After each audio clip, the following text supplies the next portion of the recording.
I want to tell you a story that happened to me. It is how you, the viewer, are given before you the image that you see.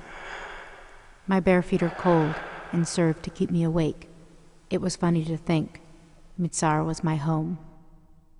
Driving in the rain, I visit the golf course where years before I made a video. When I tell them my plan, they laugh and say, well, we don't have a shower, but if no one knows, we can do it.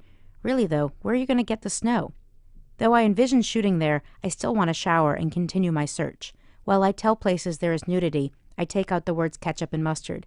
Even with letters from the rabbi, place after place declines. Is it only me? I picture the scene in front of you and email the golf course that I would love to shoot there. They respond as such. Jeff is no longer working for the company. Our regional director is now running the course, and I don't think that he has the same vision as Jeff had. I lost that email. We now had a location, and it snows that week. Still, I must locate the tribe. I post to list after list. People agree, then back out. Everybody who wants to do it wants to with more people. I tell them the more yeses equal the more yeses. The day of the shoot, we have miraculous weather, just enough snow, and the sun welcomes the spring. It is a day of 2 seasons. 17 participants, 2 camera people, and 2 assistants arrive. I tell the story of Passover and the Korech and give the directions. Everything must happen in one take. We set up 3 cameras and position the participants. They move beautifully, gracefully converge, fall, and disappear. Late one night, after weeks of editing, sound composition, and a lot of favors, I get a text from the rabbi, who needs to speak with me immediately. By morning, my video has been dislocated, deemed inappropriate.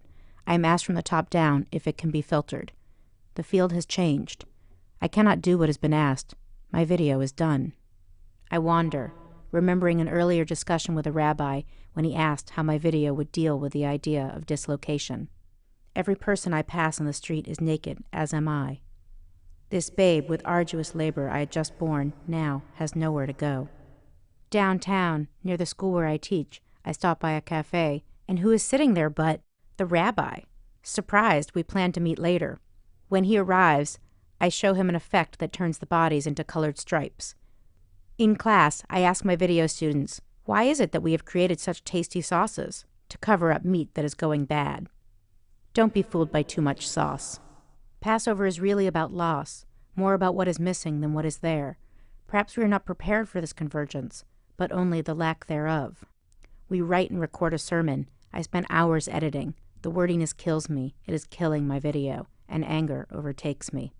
I feel hypnotized, cautious of the desire for transformation. Was this actually a significant encounter, or was it his will over mine?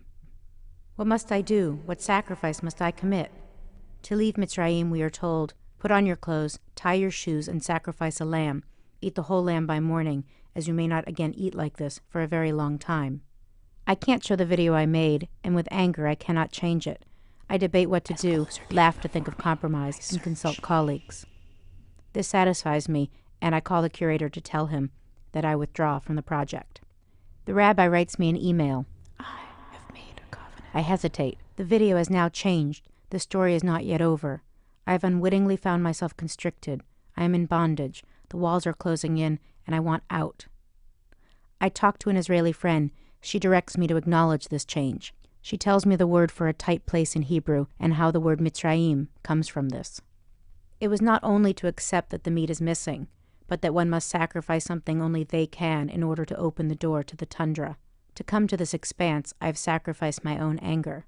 As we are sent searching for freedom, I find it in the unknown, unlocatable, as anything good is not. When we eat our hastily made matzah, we may be reminded that we are wandering. And when we consume the missing ingredient, we may be distracted by the bitterness of the maror or the sweetness of the haroset, barely noticing the emptiness that is there. From a small space given, I find myself in a larger one, where my feet, though cold, do keep me awake. Welcome.